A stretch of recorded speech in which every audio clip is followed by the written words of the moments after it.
días, enfermeros y enfermeras y cualquier personal de salud que nos esté viendo el día de hoy. Este es su programa del ENEO, mi nombre es Javier Vázquez y junto con mi compañera Artemia García, como cada semana, les estaremos hablando de las enfermedades más comunes en nuestro país. El día de hoy hablaremos sobre uno de los trastornos mentales. Para esto tenemos varios invitados. Una de ellas es una psicóloga muy conocida de la UNAM, la cual nos dará su punto de vista y más información a detalle sobre esta enfermedad. Pero bueno, comenzamos. Antes que nada, buenos días Artemia, ¿cómo te encuentras el día de hoy? Y cuéntanos un poco de qué vamos a hablar el día de hoy. Buenos días Javier, estoy muy bien, gracias. Lamento no poder grabar contigo, pero confío que la pandemia nos permita volver a grabar con regularidad. Pero bueno, hoy les vamos a hablar de los trastornos de personalidad, ya que hay que recordar que la salud mental es muy importante en nuestro país. Así que aquí estamos para ayudar a nuestros compañeros del sector salud y al público en general para comprender un poquito más de este tema. Así es Artemia, muchas gracias. Bueno, primero vamos a poner en contexto a nuestra audiencia. Vamos a hablar, como ya nos mencionó Artemia, sobre los trastornos de personalidad. Primero que nada, hay que tener en claro que no es un trastorno de identidad disociativo, con el que se confunde muy comúnmente. Este es un trastorno completamente distinto en el que está caracterizado porque la persona está controlada por dos o más identidades, justamente. Esto le impide recordar muchos de los hechos que vivió a lo largo del día, por ejemplo, o fechas importantes o incluso acontecimientos traumáticos. Por lo general, este trastorno se desarrolla después de eventos traumáticos y lo que genera es que nuestro cerebro utilice esas identidades para protegerse. Pero hoy no hablaremos de ese tema, lo dejaremos para otro día. ¿Por qué se los menciono? Ya que es muy común confundirlos porque este trastorno antes se llamaba trastorno de personalidad múltiple. Con el paso del tiempo fue cambiando el nombre y más acertado hacia lo que realmente significa esa patología. Por otro lado, de lo que hablaremos hoy, el trastorno de personalidad es un trastorno en el que la persona tiene un comportamiento muy marcado, por lo general poco saludable, y el cual interfiere en las actividades, relaciones diarias de la persona. Por lo general, es muy complicado que una persona se dé cuenta él mismo de que lo padece, ya que su forma de pensar y de actuar le parece completamente normal. Se desarrolla generalmente en la adolescencia o en la adultez temprana. También es normal que vaya viéndose menos notorio conforme se va creciendo o se llega a la etapa de la vejez. Bueno, antes de adentrarme más en el tema, voy a dejarlos con una de nuestras invitadas del día de hoy, la psicóloga Alessandra Santana. Alessandra, un gusto tenerte aquí. Buenos días, ¿cómo te encuentras el día de hoy? Hola, buenos días Javier, Artemia y a todo el público ahí en casita. Me encuentro muy bien, espero que ustedes también estén muy bien. Y muchas gracias por haberme invitado a su programa, para mí es un honor estar aquí. Me encanta el programa, no me lo pierdo. Y hoy estoy especialmente contenta porque el tema de hoy es relacionado a la salud mental, que sabemos que todavía es un tema un poquito tabú en nuestro país al menos.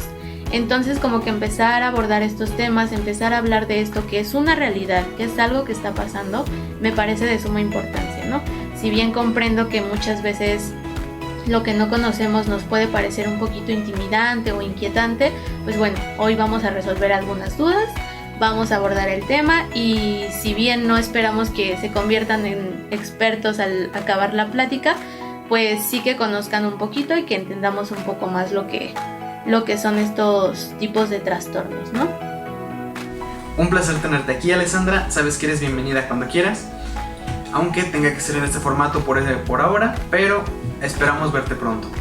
No te quitamos mucho tiempo, sabemos que actualmente eres profesora en la Facultad de Psicología de la UNAM, así que vamos de una vez a nuestro tema, ¿te parece? ¿Qué podrías contarnos acerca de los trastornos de personalidad? ¿Podrías darnos algunas características, algunos detalles más concretos acerca de este tema, por favor? Claro que sí, Javier, con mucho gusto, pero antes me gustaría mencionar que las personas pueden o no presentar uno o más signos diferentes a los específicos de su trastorno, y que no es necesario que presenten todos los que a continuación les voy a enumerar para que su trastorno pueda ser diagnosticado. Por otro lado, esta información no es para que usted se autodiagnostique, y que siempre ante la sospecha o la duda pues acuda con un profesional de la salud mental para que lo ayude. Ahora bien, habiendo dicho esto, podemos decir que los trastornos de la personalidad se dividen en 3 grupos principales. Dependiendo de las características que poseen en común, es que se van agrupando dentro de cada grupo. Dentro del grupo A, por ejemplo, tenemos a los trastornos de la personalidad, que se caracterizan por comportamientos o por pensamientos que son excéntricos. Un ejemplo de esto sería el trastorno paranoide de la personalidad, donde tenemos personas que suelen ser desconfiadas, que todo el tiempo están sospechando de los demás, y es una sospecha generalizada, no es simplemente a los extraños, también con sus allegados, siempre están como a la defensiva. Son personas que tienen una creencia injustificada de que todos quieren dañarlos y todos quieren engañarlos, sin importar la situación, sin importar la persona. Para ellos todos están en su contra, todos buscan obtener información a través de ellos para utilizarla en su contra. Entonces esto hace que sean personas que mienten o que ocultan la verdad o que ocultan ciertos aspectos o cierta información que para ellos es importante de su vida, debido a que tratan como de protegerse, se podría decir. Son personas que suelen guardar mucho rencor, que tienen respuestas un poco hostiles o fúricas ante situaciones o comentarios que normalmente son malinterpretadas por ellos, y entonces reaccionan de esta manera. Otro ejemplo podría ser el trastorno esquizoide de la personalidad, en donde encontramos a sujetos que simplemente no quieren relacionarse con los demás, que prefieren estar solos la mayor parte del tiempo, y en estas personas no hay expresión de emociones, tienen una incapacidad de disfrute, e incluso se podría decir que tienen poco o nulo interés respecto a las relaciones sexuales, por ejemplo. Ahora, pasando al grupo B, encontramos a los trastornos de la personalidad que se caracterizan por tener pensamientos o comportamientos demasiado dramáticos o excesivamente emotivos e impredecibles. El primer ejemplo de este grupo es el trastorno de la personalidad antisocial. Se caracteriza por sujetos que son indiferentes a las necesidades o sentimientos de los demás. Además, son personas que suelen estar involucradas en problemas legales relacionados con robos o con estafas, por ejemplo, debido a su falta de responsabilidad para con ellos y con los demás. Además, tienden a ser personas agresivas y violentas debido a su conducta impulsiva. Otro ejemplo es el trastorno límite de la personalidad, en donde encontramos personas que tienen conductas compulsivas y de riesgo, como por ejemplo tener muchas parejas sexuales y no utilizar protección con ninguna. En cuanto a su autopercepción, también suele estar muy distorsionada, su autopercepción es muy frágil. Son personas emocionalmente inestables, lo que los lleva también a relacionarse o a que sus relaciones sean, además de inestables, muy intensas y un poco tormentosas, se podría decir. Tienen cambios constantes de humor, tienen un miedo al abandono, suelen sentir un vacío constante y muchas veces presentan ataques de ira, lo que también dificulta su relación con los demás. El siguiente es el trastorno histriónico de la personalidad, y aquí vamos a encontrar personas que van a estar en la búsqueda constante de atención. Son personas que siempre quieren ser observados, que siempre quieren ser escuchados, que van a estar buscando el foco constantemente y en cualquier grupo. Son estas personas que son extrovertidas, que siempre quieren resaltar, que hacen cualquier cosa para llamar la atención, ¿no? Incluso en el ámbito sexual suelen ser como muy provocativos y muy sensuales y muy seductores. Son personas también demasiado influenciables. Suelen tener opiniones muy fuertes, pero a la hora de cuestionárselas o pues de indagar más, suelen tener muy pocos detalles para respaldarlas, entonces suelen ser muy maleables y cambiar como de un lado a otro muy fácilmente. También son emocionalmente inestables y siempre están preocupados por su apariencia física. Y algo muy característico de las personas que tienen este trastorno de la personalidad es que tienden a creer que las relaciones que tienen con los demás son más estrechas o más, pues más cercanas de lo que realmente son. Como último ejemplo de este grupo tenemos al trastorno narcisista de la personalidad, en donde encontramos que los sujetos que tienen este trastorno tienen la creencia de ser seres superiores, de sentirse más especiales o más importantes que los demás, por lo cual suelen ir por la vida invalidando las necesidades o los sentimientos de los otros o simplemente no reconociéndolas. Son personas que tienden a ser arrogantes y que buscan sacar ventaja y aprovecharse de cualquier situación o de cualquier persona sin importar quién sea o lo que cueste. Fantasean mucho con el hecho de tener el control, de tener el poder, de estar como siempre en la cima, de ser elogiados constantemente, les gusta mucho que los admiren, entonces también tienden a exagerar un poco sus logros. Otra característica de este trastorno es que existe envidia hacia los demás cuando consiguen algo que a lo mejor esta persona no, o por el contrario sentir que todos los demás te están envidiando a ti por lo que tienes. Y por último tenemos a el grupo C, que son trastornos que se caracterizan por tener pensamientos o comportamientos de ansiedad o temor.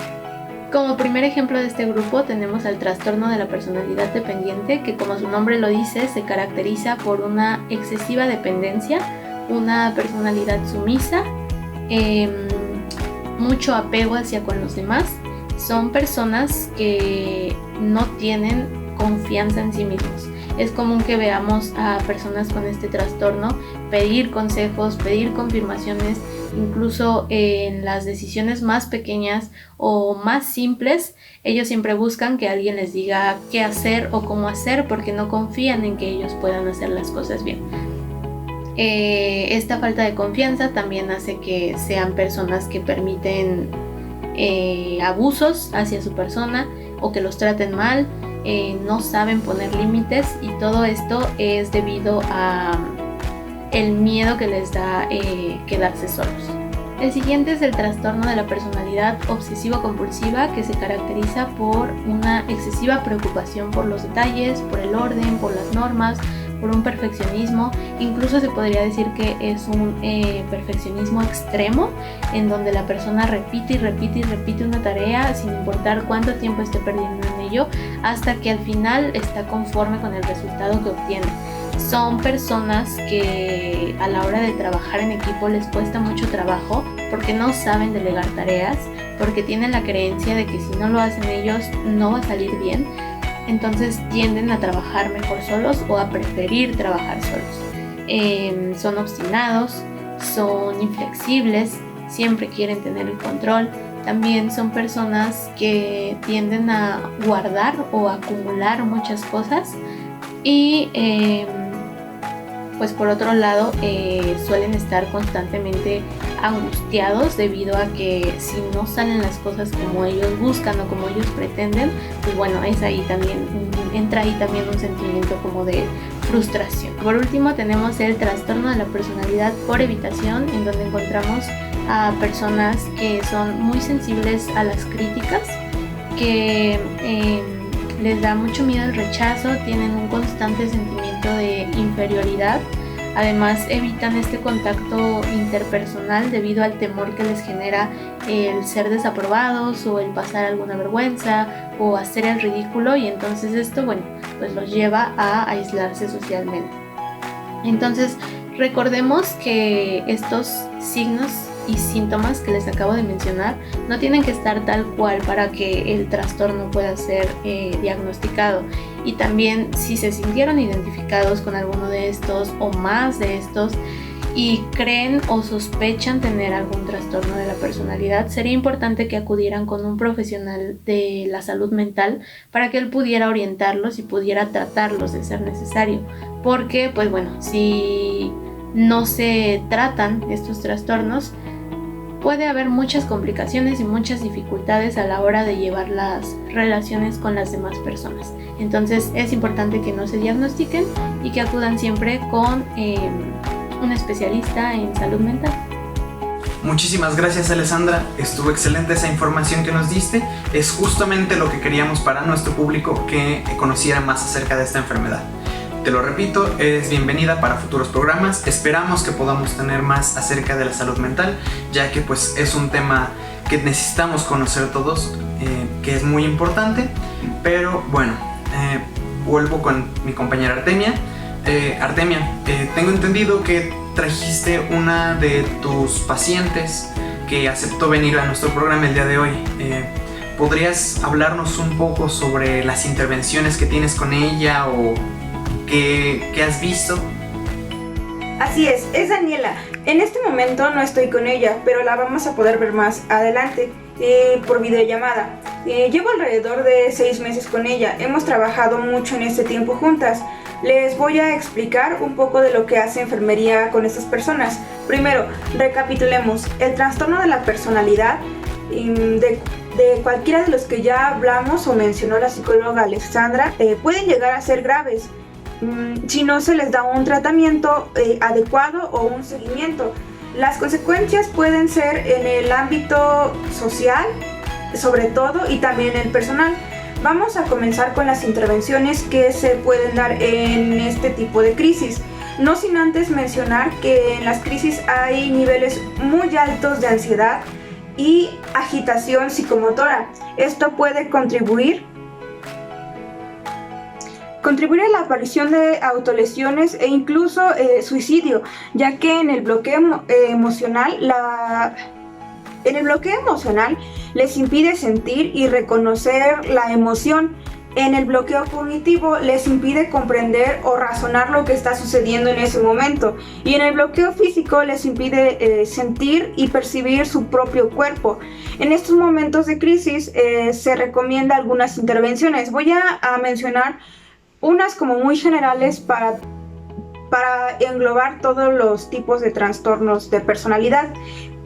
Tenemos que escuchar primeramente con atención a la persona, identificar señales de riesgo.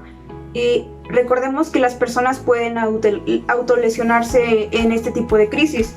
Tenemos que alejar a la persona de cualquier situación perjudicial u objetos con los que pueda autolesionarse. Siempre tiene que estar acompañada la persona en sus crisis, de preferencia. También recordarle a la persona que las crisis son momentáneas, son instantáneas. O sea, esto puede pasar, va a pasar en algún momento. También tenemos que impedir que tome decisiones cuando se encuentra bajo una fuerte ansiedad o estrés.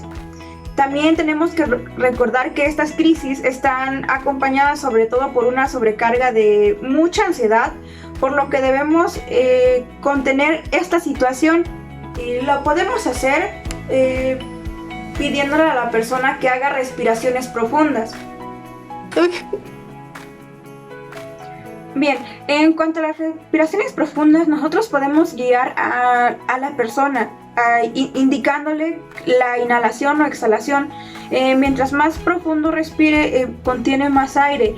A su vez logramos, como estabilizar, tranquilizar a la persona, sobre todo por el efecto del estrés en el que se encuentra o de la ansiedad en el que se encuentra en ese momento.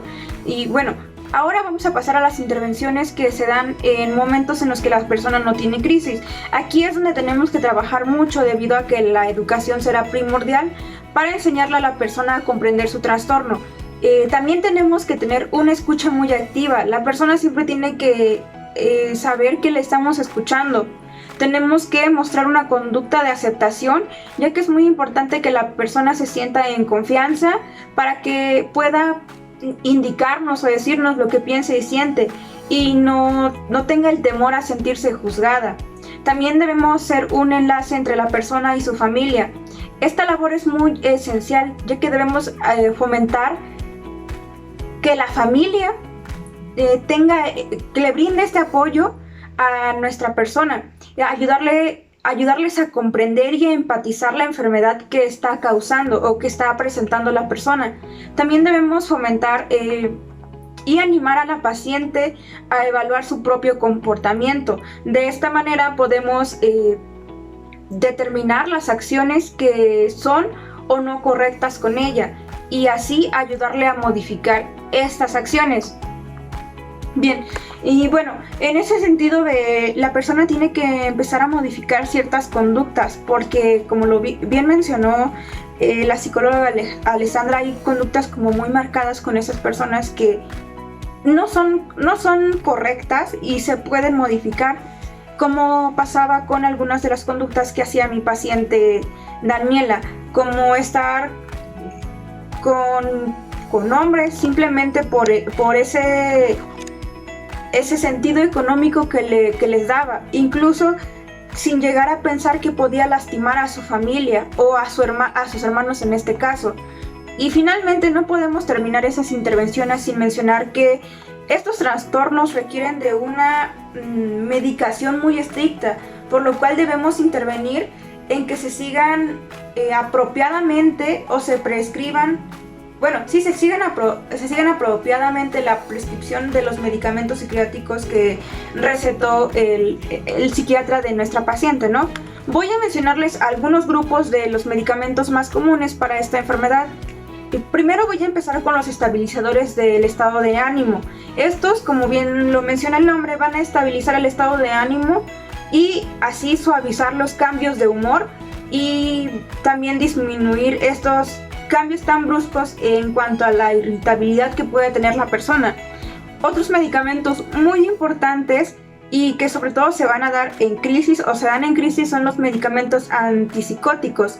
Estos van a ayudarnos cuando la persona esté en un grado de psicosis.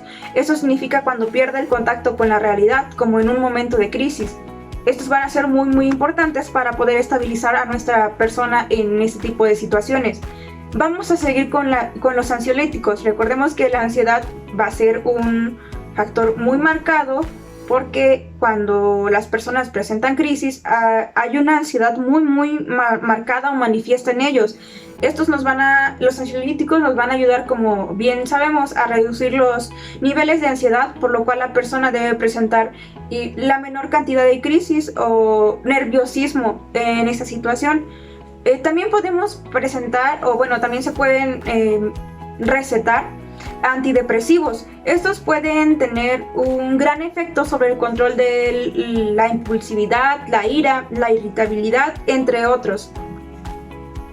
Muchas gracias por ese aporte, Artemia, desde el punto de vista de la enfermería. Recordemos que pues este es un programa de enfermería, entonces nos acercamos a las enfermedades desde nuestro punto de vista como enfermeros. Bueno, ahora me informan que ya tenemos contacto con Daniela. Daniela, mucho gusto. Entiendo que eres la paciente de Artemia. Muchas gracias por aceptar el venir hoy. ¿Podrías hablarnos un poco acerca de tu enfermedad, de cómo vives con ella, por favor?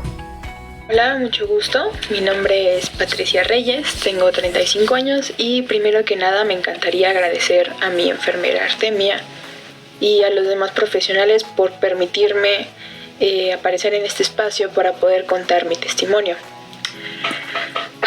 Bueno, como había dicho, tengo 35 años, soy una mujer soltera, sin hijos y la menor de una familia numerosa. Crecí en un núcleo matriarcal donde mi madre era el principal sostén económico, trabajaba en un mercado y mi padre era pues un hombre ausente. Mis hermanas mayores se encargaron de mi crianza, así que cuando crecieron y formaron su propia familia, pues se desentendieron de mí. Algo que siempre caracterizó mi infancia fue que recibí muchos elogios cuando era niña respecto a mi atractivo físico. Pero al parecer eso no impresionaba para nada a mi padre. Y eso siempre me pareció muy frustrante porque lo que yo quería era pues algún tipo de reconocimiento por parte suyo.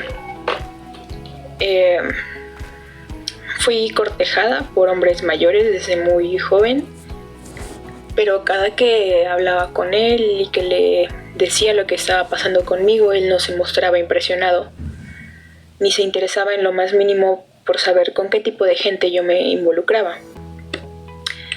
En mi primera relación formal fue en tercero de secundaria, cuando un hombre que me doblaba la edad empezó a cortejarme.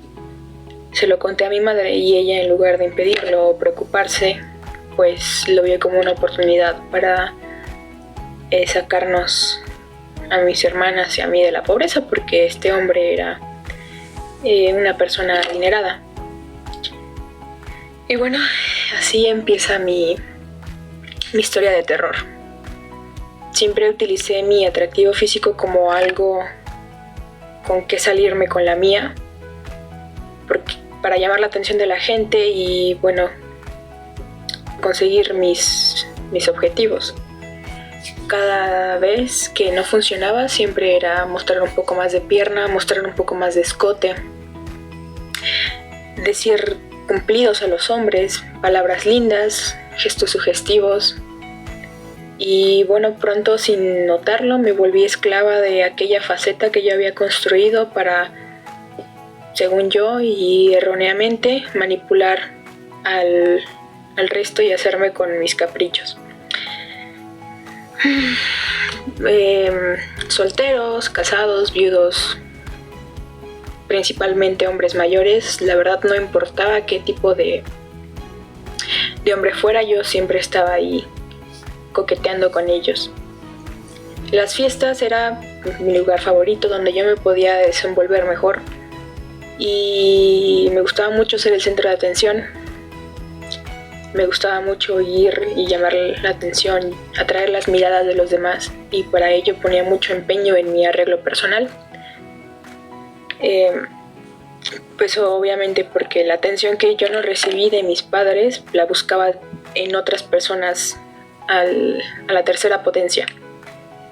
Y cada vez que alguien intentaba o lograba robarme la luz de los reflectores, pues mi personalidad tóxica y cizañosa salía a flote. Obviamente este comportamiento me trajo muchas consecuencias negativas.